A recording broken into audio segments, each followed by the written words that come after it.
Hello. Hello.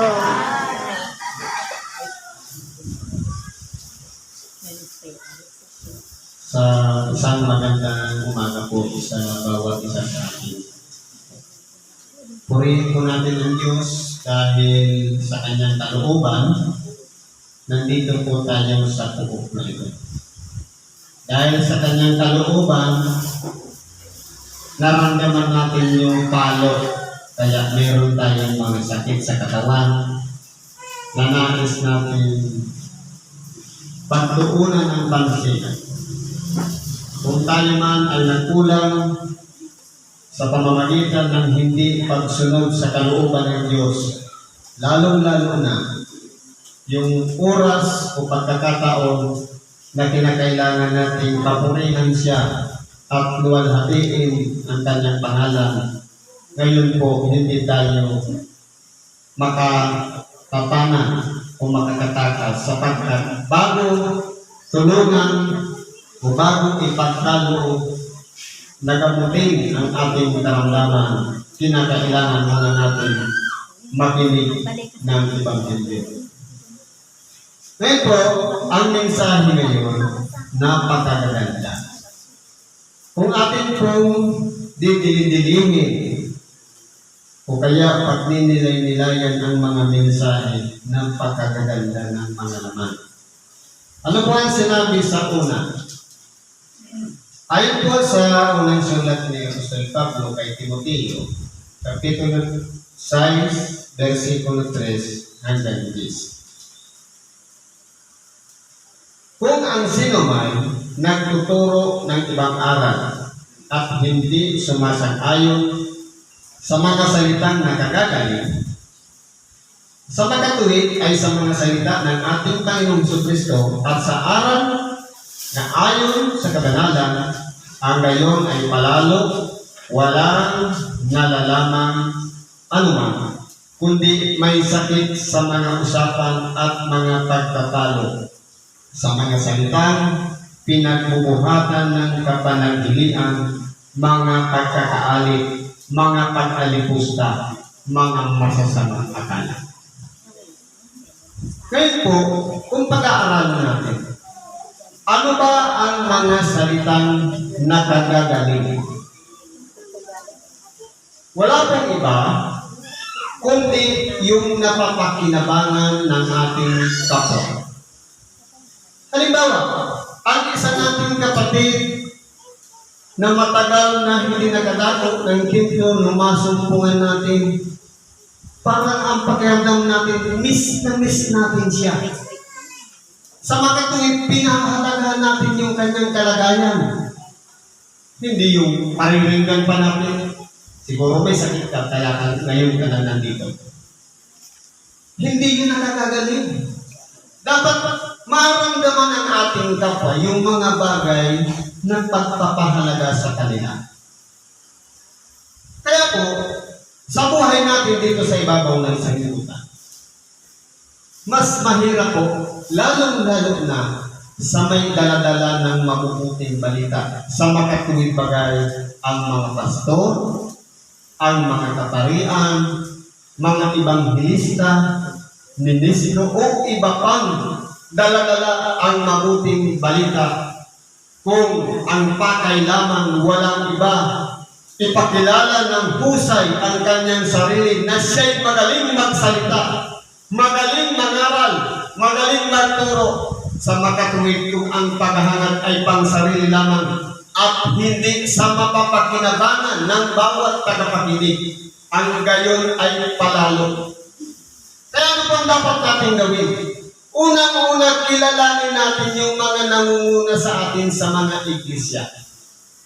Sa simbahan, kung ang pagtuturing niya sa kanyang sarili, nangangaral siya ng mabuting balita para itanya, para sumikat, para palakihin ang kanyang pangalan, minsan namamana pangalan natin.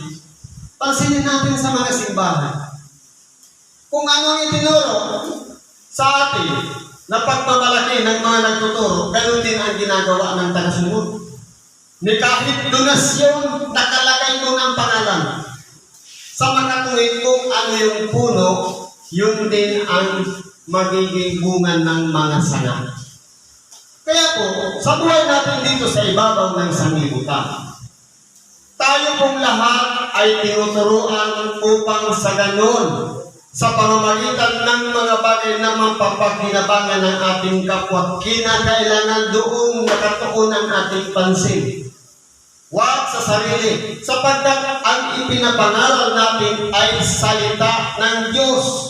Hindi salita ni Alex, hindi salita ni Tay Willie, kundi ito'y salita ng Diyos na binabasa lang natin at binibigyan ng pagpapaliwanag nang sa ganon. Kumbaga sa pagkain, maliban na inihain na inilagay na sa pinggan. Kumbaga inihiwalay na yung mga tinik doon sa laman para sa pagsubok sa atin, mumuyain na lang natin. Pagka minsan dinudurog pa, hindi na natin kailangan muyain, kundi namnamin na natin ang lasa. Pakiramdaman natin ang lasa ng paminta, ng asin, at kung ano-ano pang mga sanggap na nariyan sa makatuwid bagay. Ang Ebanghelyo na ipinagkakaloob sa atin na dapat na pinapakinggan natin, makuha natin yung pinakasustansya o mensahe para hindi tayo maligaw.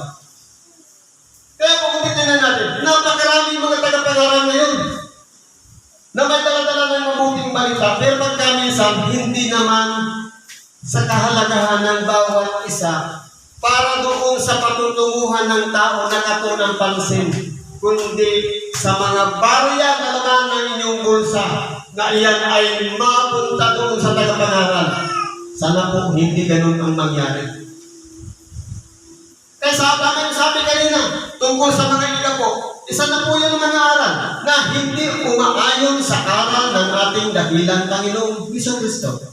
Sa makatuwid bagay yung mga aral na nakagagaling. Sapagkat kahit man ang ating dakilang Panginoon hindi tumanggap ng kahit anong salapi para sa kanyang sarili, kundi ipinapahayag niya ang magiging kalagayan ng tao magmula ngayon at sa hinaharap kung saan ba tayo patutungo, ano ba ang magiging kalagayan natin. Walang iba ang tanggapin natin sa ating buhay na pagkalooban tayo ng tinatawag na buhay na walang hanggan. Yan po ang nais ng ating dakilang Panginoon. Pero pagka minsan, minamali ng mga tagapangaral, hindi nakatuundas doon sa mga salitang nakagagaling sa makatuwid bagay ang patutunguhan ng ating nag-iisang buhay. Kung kaya, bakit tayo ipinanganak o isinilang dito sa ibabaw ng sanglibutan? Para ganasin ang hirap at sakit dito sa ibabaw ng sanglibutan at mapagkilala natin sa ating sarili na meron tayong Diyos na kinakailangan sambahin, papurihan at luwalhatiin ang kanyang pangalan. Kaya ba sabi dito? Yung mga tao na nagiging palalo, minsan sakit niya nga yung mga usapan ng mga pagtapaltalan ng kung anong mga nakaugalian. Depende kasi yan sa leader. Halimbawa, kung ang leader nakataon walang iba, palaging nakikipagtalo, nakikipagdiskusyon o debate tungkol sa aral o salita ng Diyos. Wala pong patutunguhan yan.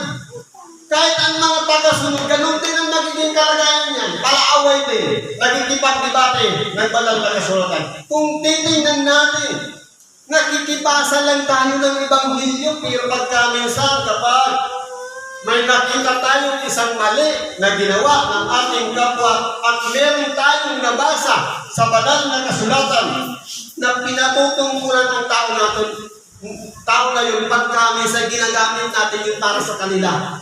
Hindi ba pare-parehas lang naman tayong tagapakinig? Pare-parehas lang naman tayong mga tao na nagkakamali, pero pagkaminsan nakikita natin yung mga mali ng ating kapwa, pero yung sarili natin, hindi natin nakikita. Ano bang sabi nito? Pagtataltalan ng mga tao, masasama ang pag-isip at salat sa katotohanan na nagsisipag-akala na ang kabanalan ay paraan ng pakinabang. Ito po ang nakakatakot. Yung bagang ang tingin natin ng ating mata ay banal na banal. Napakalinis ng kanyang kasuotan. Kumbaga, komportable siya. Nagdadala ng mabuting balita. Sabi nga ng ating dakilang Panginoon, mga mapagpaimbabaw. Katulad sila ng isang libingan na pagkalinis sa labas, puting-puti, pinturado, pero sa loob ay punong-puno ng kabulukan. Mabaho, nandiyan na yung mga buto na nabubulok. Hindi po dapat yan ang maging kalagayan natin.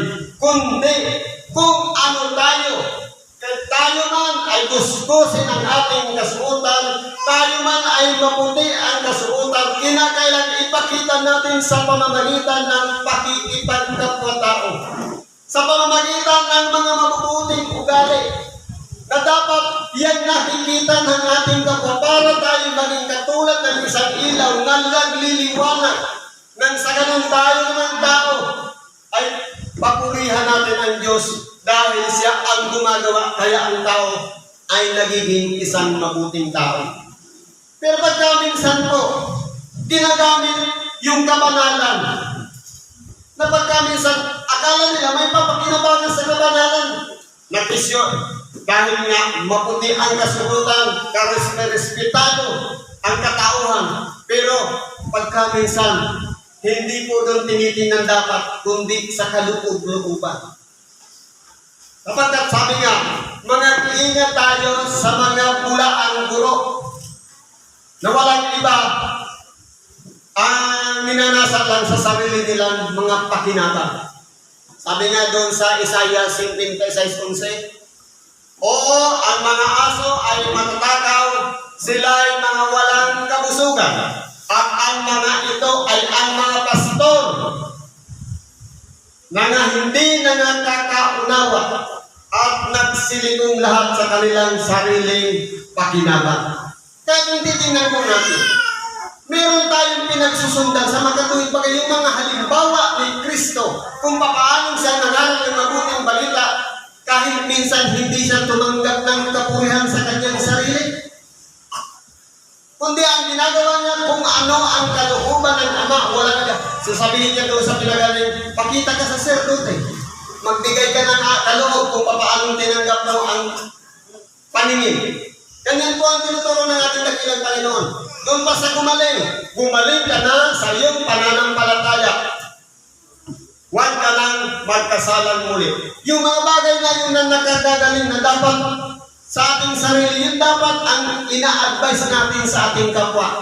Na huwag nang bumalik. Halimbawa, nagkamali, nagkaroon ng karamdaman, napasma, pagkatapos tinulungan dito, kinakailangan may advice tayo na huwag nang ulitin.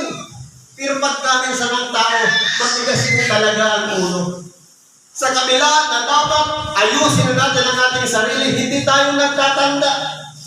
Minsan, naranasan natin ang magkaroon ng karamdaman, parang binabalingala natin. Sa oras na pinagaling tayo, balik na naman tayo sa dati nating gawain. Kung dati nagkasama sa atin ang tubig na malamig, kaya tayo inubo, nung gumaling naman, balik na naman doon sa dating ginagawa. Ganyan po ang tao. Pero hindi lang po dapat gawin natin ang kundi ayusin na natin sa pamamagitan ng pagkaunawa natin sa ating sarili na kaya pala tayo nagkakasakit dahil ang ating katawan laman ay marupok, mahina. Kumbaga katulad siya ng isang porsilanang babasagin na magkamali ka lamang ng hawak, yan po ay bumibita. Kaya po ang tao, kinakailangan maunawaan natin sa ating sarili na kinakailangan tayong lahat ay ayusin na natin ang ating pamumuhay. Sabi dito, sapagkat wala tayong dinalang anuman sa sanglibutan, wala rin naman tayong mailalabas na anuman. Totoo po, kung isinilang tayo dito sa ibabaw ng sanglibutan, wala naman tayong bitbit, wala tayong daladala. Marahil siguro nakayakos pa tayo doon sa pusod natin. Kaya wala rin naman tayong may lalabas.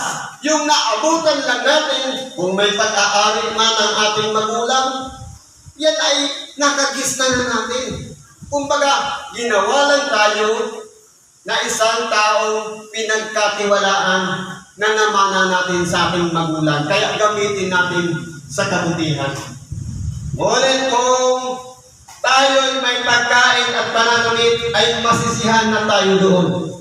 Halimbawa, dapat kung halimbawa may kinakain tayo, hindi tayo nagkukulang, may pananamit tayo, may tahanan tayo. Dapat, sabi nga, satisfied na tayo doon, masiyahan na tayo.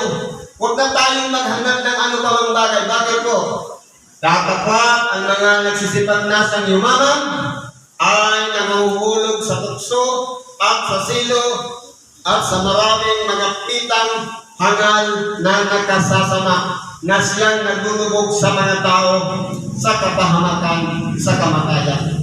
Ganyan po ang nangyayari. Mapapahamak tayo sa paghahanap natin ng salapi. Sapagkat ang pag-ibig sa salapi ay ugat sa lahat ng uri ng kasamaan na sa pagnanasa ng iba ay nangasinsay sa pananampalataya at pinuhog ang kanilang sarili ng maraming mga kalumbayan. Kaya po, kung tayo po ay naghahangad ng salapi, yan po ang pinaka-ugat ng lahat ng kasamaan. Sapagkat kahit malaki man yan pananalapi na yan, kung malaki, kapag yan ay binitawan mo at hindi mo pinambili, itinaya mo sa weekend, ang mangyayari niyan, mag-uugat yun hanggang sa magpapatuloy at hindi pa lang magtaya. Mamaya, uulit na naman. Kaya po, kinakailangan mag-ingat po ang bawat isa sa atin na huwag natin gawin yan. Sapagkat, sabi dito, pagnanasa ng iba ay nangasinsay. Ito po ang nagpapahiwalay ng ating pananampalataya. Nawawala na po ang pananampalataya sa Diyos kung tayo'y nagdidepende na sa pera. Kaya po, pinaka-importante nito, maunawaan ng bawat isa sa atin. Totoo ang salapi kailangan natin. Panggastos. Pero mas importante sa atin ang sumunod sa kalooban ng Diyos. Yun lang muna may babahagi natin sa oras na ito. Pagpalain tayo ng Diyos at isang magandang araw sa bawat isa.